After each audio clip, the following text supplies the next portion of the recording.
രക്ഷയുടെ അനുഭവത്തിലേക്ക് നിങ്ങൾ എല്ലാവരും കടന്നു വരണമെന്ന് ആഗ്രഹിക്കുകയും പ്രാർത്ഥിക്കുകയും ചെയ്യുന്നു. ഇത്രയും സമയം ഞങ്ങളെ സശ്രദ്ധം ശ്രവിച്ച ദേശനിവാസികളോടുള്ള നന്ദി അറിയിക്കുന്നു. ഒരു കാലം കൂടെ പാടി ഈ പരസ്യയോഗത്തിന് പരിസമാപ്തി കുറിക്കുവാൻ ഞങ്ങൾ ആഗ്രഹിക്കുന്നു.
സഹോദര, നിങ്ങളുടെ അവസ്ഥയൊക്കെ മാറും. യേശു നിങ്ങളെ സ്നേഹിക്കുന്നു. ഞാൻ ജനിച്ച പോലെ കേൾക്കുന്നതാ. നിങ്ങൾ പോകാൻ എന്നെ ശല്യം ചെയ്യും. ഞാൻ ഒന്ന് സമാധാനം മനസ്സിനൊരു സമാധാനം ഇല്ലാതിരിക്കുമ്പോൾ നിങ്ങളുടെ ഒരു ഉപദേശം. സഹോദരൻ പറഞ്ഞത് ശരിയായിരിക്കും. ഈ മദ്യമോ മയക്കുമരുന്നോ താൽക്കാലികമായി ചിലപ്പോൾ ആശ്വാസം നൽകിയേക്കാം. നിങ്ങൾ പോയില്ലേ, ഞാൻ ഒന്ന് സമാധാനമായിട്ടിരിക്കട്ടെ പ്ലീസ്. ഇല്ല സഹോദര, എനിക്ക് ചിലത് പറയാനുണ്ട്. ലഹരി സഹോദരനെ ബോധമില്ലാത്തവനാണ്. അങ്ങനെയാണ് താങ്കൾക്ക് കുറച്ച് സമയത്തേക്ക് സമാധാനം ലഭിച്ചു എന്ന് തോന്നുന്നത്. എന്നാൽ ശാശ്വതമായ സമാധാനം യേശുവിൽ മാത്രമാണ്. അത് തിരിച്ചറിഞ്ഞിരുന്നെങ്കിൽ ഈ അവസ്ഥ അതെ. സഹോദരന്റെ പേരെന്താണ്? പേര് ഐസക്. അങ്ങനെ മാത്രം പറയാൻ പോരാ. വലിയ വീട്ടിലെ ഐസക് പോയി. വലിയ വീട്ടിലെ ഐസക്. ഐസകല്ലേ കരയുന്നത്? ഐസക് ആ പേരായിട്ട് കേൾക്കാൻ തോന്നിയാണ്. അങ്ങനെ ഇപ്പോൾ എന്റെ പേര് അതൊന്നും കഞ്ചാവ് കടന്ന് ആർക്കും വേണ്ടാത്ത ഞാൻ കുട്ടികളെ മുഴുവൻ ഇല്ലാതാക്കുന്ന നിങ്ങളെ കണ്ടു കാണുന്ന ടിവിയിലൊക്കെ വാർത്ത. അതെല്ലാം ശരിയാണ്. മോന്റെ വീട്ടിൽ ആരൊക്കെയുണ്ട്? മോൻ എങ്ങനെയുണ്ട് എത്തിയത്? എന്റെ വീടിനെ വീട്ടുകാരെയും കുറിച്ചൊക്കെ പറയുകയാണെങ്കിൽ അത് ഒത്തിരി ഉണ്ട്. അതിനകത്ത് ആരും കേൾക്കാനായിപ്പോ ധൈര്യമായിട്ട് പറഞ്ഞു. ഞാൻ കേൾക്കാം.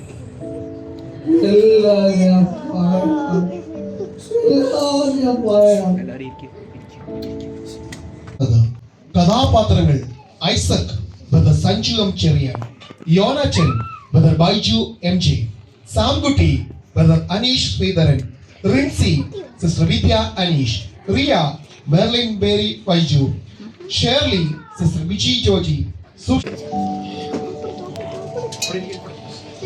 ഇനി ഞാൻ കുളിക്കാൻ കയറിയപ്പോഴേ പറഞ്ഞതല്ലേ ഒരു ചായ എടുക്കാൻ. ഇതുവരെ തിളച്ചില്ലായിരിക്കും. അല്ല, നിന്റെ വർത്തമാനം കേട്ടാത്തൊന്നും നീയാ ഇവിടുത്തെ പണി മുഴുവൻ ചെയ്യണമെന്ന്. സഹായിക്കാനായിട്ട് ആരെങ്കിലും നിർത്താൻ പറഞ്ഞാൽ അത് സമ്മതിക്കത്തില്ല.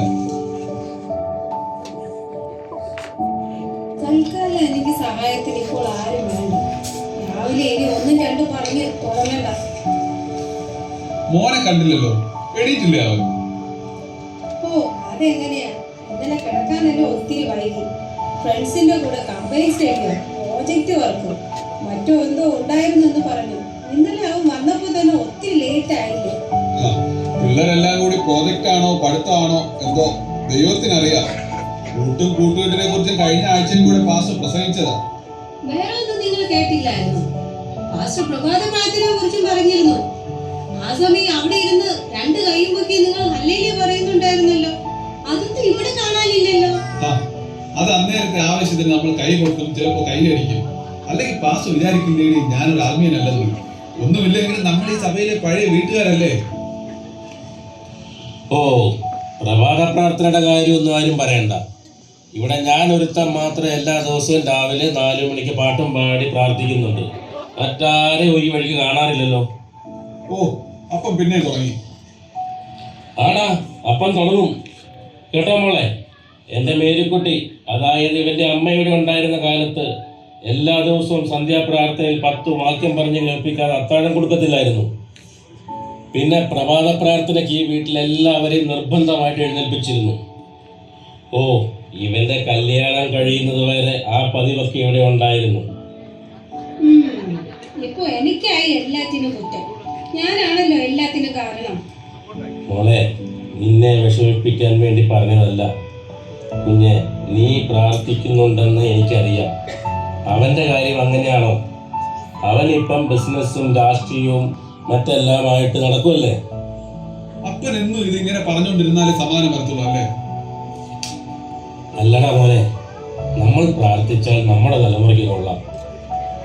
സാങ്കുട്ടി, നിന്നോട് എത്ര നാളായി ഞാൻ പറയുന്നു നമ്മുടെ പറമ്പിലെ പണിക്കാർക്ക് മാന്യമായ കൂലി കൊടുക്കണമെന്ന്. അപ്പൻ ഇതൊക്കെ പറയാം. റബ്ബറിന്റെയും കുരുമുളകിന്റെയും ഇപ്പോഴത്തെ വില അനുസരിച്ച് ഇപ്പൊ കൊടുക്കുന്ന കൂലി തന്നെ അധികമാണ്. എടാ മോനെ, മണ്ണിൽ പണിയെടുക്കുന്നവർക്ക് കൂലി കൊടുക്കാതെ അതെടുത്ത് ദാനം ചെയ്താലും എന്തൊക്കെ ഇവിടെ വാങ്ങിക്കൂട്ടിയാലും ആർക്കും ഉപകാരപ്പെടത്തില്ലെന്ന് ഓർത്താൽ നിനക്ക് നല്ലത്. ആഹാ, മോൾ ഇത്ര വേഗം റെഡിയായി വന്നോ? അപ്പൻ എന്നാലേ ഇപ്പൊ റെഡിയായി വരാം. ബാങ്കിൽ പോകുന്ന വഴിക്ക് മോളെ ഞാൻ സ്കൂളിൽ വിട്ടേക്കാം. അപ്പന്റെ പഴഞ്ചൻ ജീവനായ ഞാനില്ല, ഞാൻ നടന്നു നോക്കാം. മോള് വിഷമിക്കേണ്ടെന്നേ. അപ്പൻ ഇന്ന് നമ്മുടെ പുതിയ ബെൻസിലാ മോളെ സ്കൂളിൽ വിടുന്നേ. പോരെ? എന്നാ കുഴപ്പമില്ല. പെട്ടെന്ന് ബുക്ക് എടുത്ത് വെക്കും.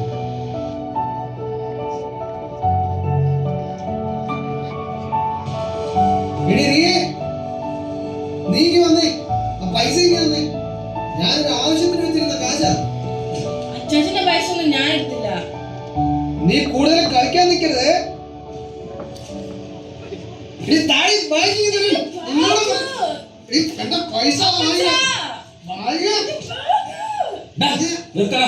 എന്തിനാണ് കൊച്ചോട് വഴക്കുണ്ടാക്കുന്നത്? അപ്പച്ചനോട് പറഞ്ഞ എന്റെ പൈസ തരാനായിട്ട്.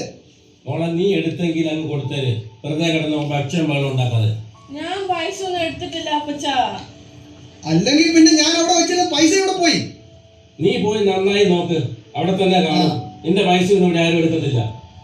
അല്ലേ, നിന്റെ കയ്യിൽ എവിടെ ഈ പൈസ? അത് അപ്പച്ച, ഞാൻ കൂട്ടുകാരുടെ കൂടെ ട്രിപ്പിന് പോകാൻ വേണ്ടി അമ്മയോട് മേടിച്ച 5000 bucks അത്. ആഹാ, അപ്പൊ അമ്മയെ നിനക്ക് കാശ് തന്ന് നിന്നെ വഷളാക്കുന്നല്ലേ? അവൾക്കുള്ളത് ഞാൻ വന്നിട്ട് കൊടുത്തോളാം. ഇപ്പൊ എനിക്ക് സമയമില്ല. വാ മോളെ, നമുക്ക് പോവാം. എടി മോളെ, കുളിക്കാൻ വെള്ളം ചൂടായോ? ഇല്ല അപ്പ, ചൂടാകുന്നേ ഉള്ളൂ. എടാ മോനെ, ആരാണ് നോക്കിയത്?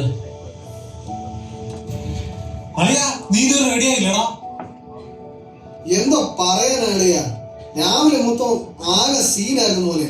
അതൊക്കെ പിന്നെ പറയാം. നിങ്ങൾ ഇവിടെ ഇരി, ഞാനിപ്പോ സെറ്റ് ആയിട്ട് ഇപ്പൊ റെഡി ആയിട്ട് വരാം. ഒന്ന് പോയി പെട്ടെന്ന് റെഡിയാണോ? What is this? So disgusting. ഇത് കുറച്ച് കുഴമ്പാണ് മക്കളെ.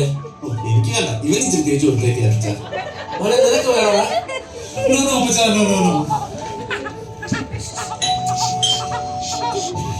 ആരാടാ മക്കളെ വെളിയിൽ? നമ്മുടെ ബ്രോക്കർ ജോണി അല്ലേ അത്? ജോണിയാ. ഈ അകത്ത് കയറി വേണ മോനെ. എന്നാ ആരാ ഇവരൊക്കെ ആരാ? ഓ, ഇത് നമ്മുടെ ഐസക്കിന്റെ കൂട്ടുകാരാണ്. മക്കളെ, നിങ്ങൾക്ക് ഏതാ മക്കളെ? എവിടുത്താരാ? കണ്ടിട്ടില്ലല്ലോ ഇവിടെ. ജോലി പിള്ളേരാണോ? പ്രായമൊക്കെ ആയി? എന്റെ ജോണി ചേട്ടാ, അവർക്ക് കല്യാണപ്രായമൊന്നും ആയിട്ടില്ല. ഓ, ശരി ശരി.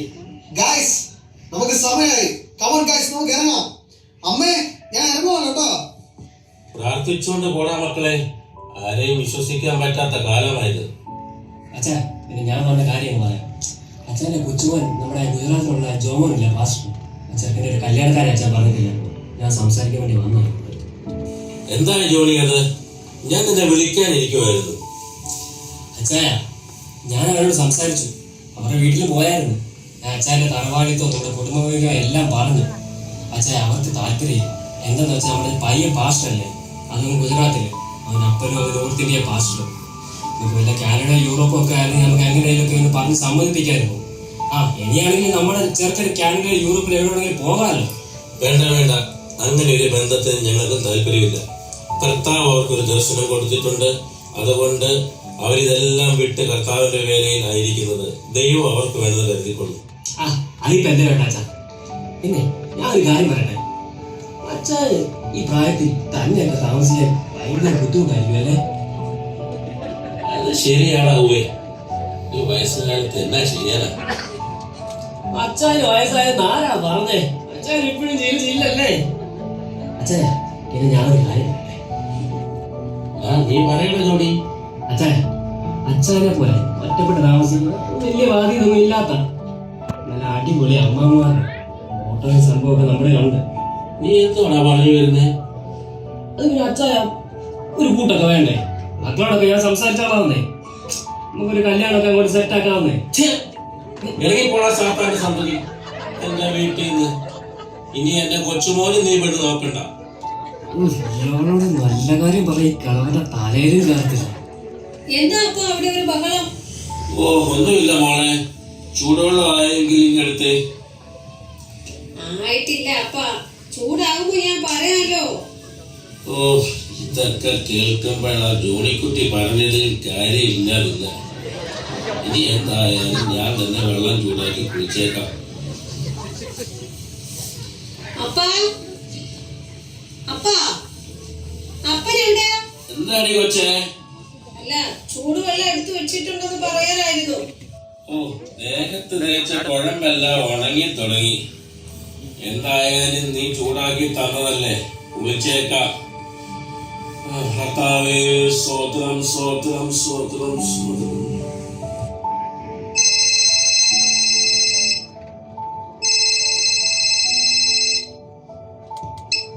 അമ്മാമേ. എന്തുവാടി നമ്മളെയൊക്കെ മറന്നോ? അനക്കൊന്നും ഇല്ലല്ലോ. ഓ എന്തോ പറയാനാ അമ്മാമേ. അമ്മാമയ്ക്ക് അറിയാമല്ലോ, ഇവിടെ 100 കൂട്ടം കാര്യങ്ങളാ. അച്ചായനാണെങ്കിൽ എസ്റ്റേറ്റ്, പെട്രോൾ പമ്പ്, പിന്നെ നാട്ടിലെ കാര്യങ്ങളൊക്കെ ആയിട്ട് ഒടുക്കത്തെ തിരക്കാ. എനിക്കാണെങ്കിൽ ഇവിടുത്തെ ജോലി കഴിഞ്ഞ് ഒരു സമയം കിട്ടാറില്ല. ആട്ടെ, പിള്ളേരൊക്കെ എന്തോ പറയുന്നു? രാവിലെ മോളെ സ്കൂളിൽ വിട്ടു. പിന്നെ ചെറുക്കൻ്റെ കാര്യമൊന്നും പറയണ്ട. അവന്റെ അപ്പൻ അവന്റെ ബർത്ത്ഡേക്ക് ഒരു ബെൻസ് എടുത്തു കൊടുത്തു. അത് എടുത്തും കൊണ്ട് കൂട്ടുകാരും കൂടെ എന്നും ഓരോ പരിപാടി എന്ന് പറഞ്ഞ് പോകുന്ന കാണാം. അതൊക്കെ ഇരിക്കട്ടെ. പിന്നെ നമ്മുടെ സ്റ്റെപ്പ് മോൾ +2 കഴിഞ്ഞ് നിൽക്കുകയല്ലേ, ഏതെങ്കിലും കോളേജിൽ അഡ്മിഷൻ വല്ലതും എടുത്തോ? ഓ ഇല്ലടി മോളെ, ഇവിടെ ഒന്നും നോക്കുന്നൊന്നുമില്ല. അവൾക്ക് ജർമ്മനിക്ക് പോകാനാണ് താല്പര്യം. അത് നല്ലതാ അമ്മാമേ. ഇപ്പോഴത്തെ പിള്ളേർക്കെല്ലാം UK യും കാനഡയും ജർമ്മനിയും ഒക്കെ അല്ലേ താല്പര്യം. അമ്മാമേ ഒരു മിനിറ്റ്, ആരോ ബെല്ലടിക്കുന്നു. ഞാനൊന്ന് നോക്കിയിട്ട് വരാമേ. ശരിയടി മോളെ, തിരക്കൊക്കെ കഴിഞ്ഞിട്ട് പിന്നെ വിളിച്ചാൽ മതി.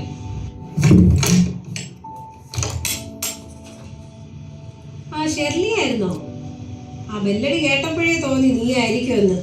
കയറി പാടി ഇങ്ങേ. ഇപ്പൊ കൂടെ ഞാൻ നിന്നെ ഓർത്തതേ ഉള്ളൂ. നീ ഇരിക്കേ, ഞാൻ കുടിക്കാൻ എന്തെങ്കിലും എടുത്തിട്ട് വരാം. കുടിക്കാനൊന്നും വേണ്ട, നീ ഇവിടെ ഇരിക്കണേ. ഞാൻ നമ്മുടെ ബിൻസി ആൻറ്റിയുടെ വീട്ടിലൊന്ന് പോയി വരുന്ന വഴിയാണ്. പിള്ളേർ സ്കൂളിൽ നിന്ന് വരുന്നതിൻ്റെ മുന്നേ എനിക്ക് വീട്ടിലെത്തണം. ഏത് ബിൻസി ആൻറ്റി? നിനക്കറിയത്തില്ലേ? കഴിഞ്ഞ ഒരു മാസമായിട്ട് നമ്മുടെ സഭയിൽ വരുന്ന ഈ കൊച്ചായനും ബിൻസി ആൻറ്റിയും. അവരതിൽ ഇവിടെ അടുത്താണോ താമസിക്കുന്നത്? അത് നീ എങ്ങനെ അറിയാനാ? സഭായം കഴിഞ്ഞ നിനക്ക് ആരോടും വർത്തമാനം പറയാൻ നേരമില്ലല്ലോ. ഉടനെ തന്നെ വണ്ടി കയറി സ്ഥലം വിടുകയല്ലേ. അല്ല, നീയല്ലേ ബിൻസി ആൻറ്റിക്ക് പനിയാണെന്ന് ചർച്ച് ഗ്രൂപ്പിൽ സെക്രട്ടറി മെസ്സേജ് അയച്ചപ്പോൾ ആദ്യം കൈ കൂപ്പിയത്? അതുപിന്നെ എല്ലാവരും വായിച്ചിട്ടും പ്രാർത്ഥിച്ചിട്ടാണോ കൈ കൂട്ടുന്നത്? ഈ പ്രാർത്ഥനയുടെ കാര്യം പറഞ്ഞപ്പോഴാ ഓക്കെ. ചെയിൻ പ്രയർ ലിസ്റ്റിൽ അനുസരിച്ച് ഇന്ന് നിന്റെ പ്രാർത്ഥനാ ദിവസമല്ലേ? എന്റെയോ? ചെയിൻ പ്രയർ അത് ഞാൻ ഇപ്പോൾ പ്രാർത്ഥന പറയുന്ന എണീറ്റല്ലോ. ഈ പ്രാവശ്യത്തെ ജനറൽ ബോഡി വരുമ്പോൾ നിന്റെ പേര് ഞാൻ വിളിച്ചു പറയട്ടോ. എനിക്ക് അതിനോടൊന്നും താല്പര്യമില്ല. പിന്നെ എനിക്ക് എവിടെ നിന്ന് സമയം? നീ തന്നെയാ നല്ലത്. നോക്കാൻ വേണ്ടി. പിന്നെ ആ സൂസിക്കൊക്കെ ഇപ്പൊ സെക്രട്ടറി സ്ഥാനത്തൊക്കെ കണ്ണുണ്ടെന്നാ തോന്നുന്നു. പിന്നെ നമ്മൾ സെക്രട്ടറി ആയിരുന്നപ്പോഴല്ലേ ഇവിടെ എന്തെങ്കിലുമൊക്കെ നടന്നിട്ടുള്ളൂ. അത് നീ പറഞ്ഞ ശരിയാടി. എന്നാ ഞാൻ ഇറങ്ങിട്ടേ, പിള്ളേർ വരാൻ സമയമായി. എന്നാ ഓക്കെ, നമുക്ക് പിന്നെ കാണാം.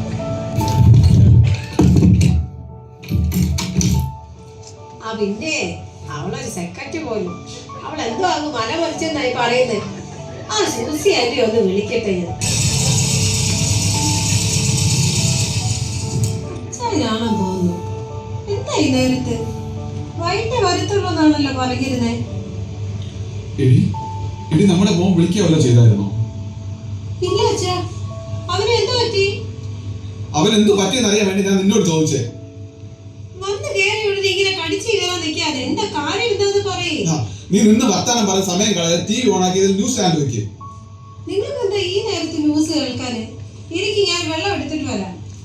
അവർക്ക് വെള്ളം എടുക്കാൻ കണ്ട നേരം നിന്നോടല്ലേ ഞാൻ പറഞ്ഞ ന്യൂസ് ചാനൽ വെക്കാൻ. അവർക്ക് TV ഓണാക്കാൻ പോലും അറിയത്തില്ല.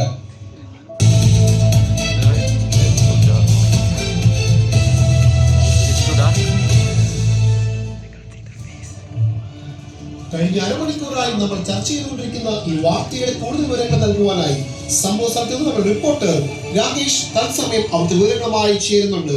എന്താണ് രാകേഷ് അവിടുത്തെ ഏറ്റവും പുതിയ വിവരങ്ങൾ? കേൾക്കാമോ വീക്കെൻഡ്? തീർച്ചയായും തുറന്നോളൂ മിസ്റ്റർ രാകേഷ്.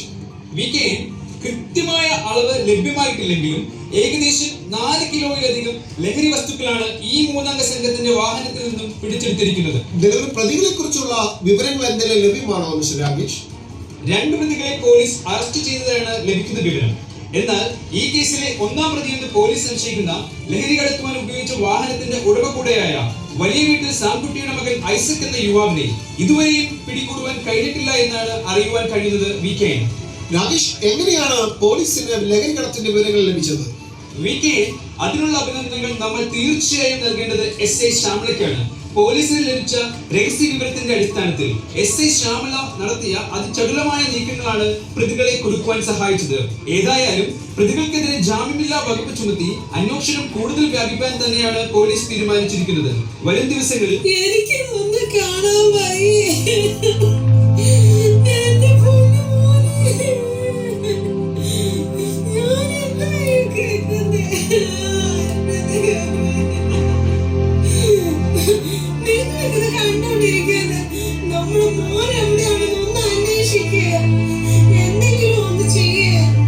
ഞാൻ എന്ത് ചെയ്യാനാ? നീ കേട്ടതല്ലേ അവൻ എവിടെയാണെന്ന് പോലീസിന് പോലും അറിയില്ലെന്ന്. അവൻ പെട്ടിരിക്കുന്നത് ചെറിയ കേസൊന്നും അല്ല. എനിക്ക് ഞാനൊന്നും വിശ്വസിക്കത്തില്ല. എന്റെ പൊന്നു മോനെ അങ്ങനെ ചെയ്യത്തില്ല. നമ്മുടെ കഷ്ടകാലത്തിന് അഥവാ അവനെന്തെങ്കിലും ചെയ്തിട്ടുണ്ടെങ്കിൽ തന്നെ പണമോ സ്വത്തോ എന്ത് ചെയ്തിട്ടാണെങ്കിൽ എനിക്ക് എന്റെ മോനെ കിട്ടണം.